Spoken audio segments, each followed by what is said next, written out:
family.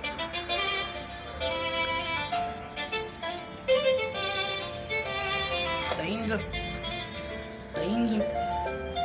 Danger. Hier is de dangerous.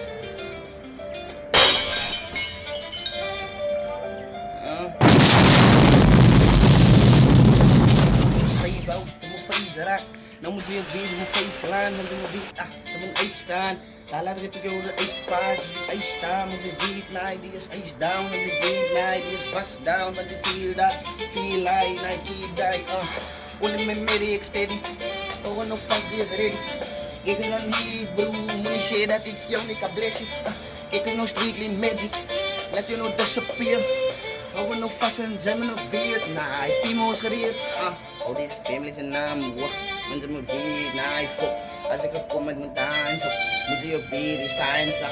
Houden het vast en zijn we het weet. Ik is toch passen, ik ga het diep. Alles in mijn water, ik in mijn diep. Nee, fuck, ik is nou hier, geef het van mij. Laat ik het nou kill, doe het voor niet, want zijn we het weet. Als ik kom met mijn zij ook nog weet. Dat ik goed is wat ik spiegel ziek.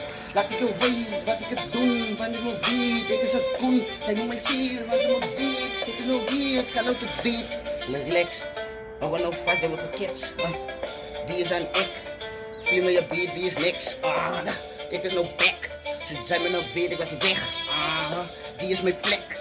Ze zijn me nou weet, ik hit. Zeker niet met die flows. Hou nou vast, ik het many hoes. Als ik er nog kom, dan moet zij ook nog weet. Nee, fuck, ik het every do. Ik is every know. Jelle streek, you know everything now. Ik hit jou bow, nog een klaar, ik is ready.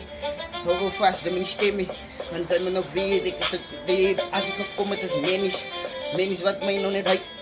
Menis wat mij nog niet love. Zij me nog krijgen, die zijn strictly hoe ik het doe, ik het aan. Ik heb mijn plek aan. Ik heb het even niet gekregen. Hou nou vast, want zij me nog weet, die is nog strictly basics. Wanneer ik klok dat, hou vast, want ze me weet, ik fuck dat. Als ik kom, dan moet ze weten, ik is op dat. Zo, ik ga nog net die tuin van ze me nog weten, nou, ik is aan de daddy.